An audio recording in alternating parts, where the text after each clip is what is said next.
ভাবুন তো, এমন একটি দেশ যেখানে প্রতিটি নাগরিকের খাদ্য চাহিদা মেটাতে কোনো আমদানির প্রয়োজন নেই। হ্যাঁ, বিশ্বের ১৮৬টি দেশের মধ্যে গায়ানাই একমাত্র দেশ যাদেরকে কখনো বাহিরের দেশ থেকে খাবার কিনতে হয় না, যারা নিজেরাই সম্পূর্ণভাবে খাদ্যে স্বয়ংসম্পূর্ণ। গায়ানা দক্ষিণ আমেরিকার উত্তর উপকূলে অবস্থিত ছোট এক দেশ, যার জনসংখ্যা মাত্র ৮ লাখের কিছু বেশি। ১৯৬৬ সালে ব্রিটিশ উপনিবেশ থেকে স্বাধীনতা লাভ করে দেশটি। এছাড়া দক্ষিণ আমেরিকার একমাত্র ইংরেজি ভাষী রাষ্ট্র এবং কমনওয়েলথ অফ নেশনসের সদস্য গায়ানা।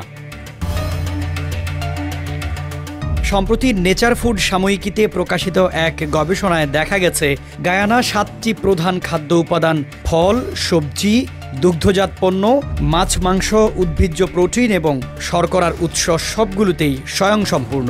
জার্মানির গটিনজেন বিশ্ববিদ্যালয় এবং যুক্তরাজ্যের এডিনবরা বিশ্ববিদ্যালয়ের গবেষকরা এই গবেষণাটি পরিচালনা করেন। গায়ানার উর্বর মাটি, প্রচুর বৃষ্টিপাত এবং অনুকূল জলবায়ু কৃষিকাজের জন্য আদর্শ। প্রধান কৃষি পণ্যের মধ্যে রয়েছে ধান, আখ, ফলমূল, সবজি এবং মাছ। দেশটির বিস্তীর্ণ কৃষি জমি এবং কম জনসংখ্যার কারণে স্থানীয় চাহিদা পূরণে নিজেদের উৎপাদনই যথেষ্ট, যে কারণে কখনো বাইরের দেশ থেকে খাবার কিনতে হয় না তাদেরকে। গবেষণায় আরও দেখা গেছে, বিশ্বব্যাপী ৬৫% দেশ মাংস ও দুগ্ধজাত পণ্য বেশি উৎপাদন করলেও অধিকাংশ দেশেই পুষ্টিকর উদ্ভিজ্জ খাবারের ঘাটতি রয়েছে। মাত্র ২৪% দেশ পর্যাপ্ত পরিমাণে সবজি উৎপাদন করতে পারে। উদ্ভিজ্জ প্রোটিন ও শর্করার উৎস উৎপাদনে বিশ্বের অর্ধেকেরও কম দেশ সফল, তবে এই ক্ষেত্রে একমাত্র ব্যতিক্রম দেশ গায়ানা।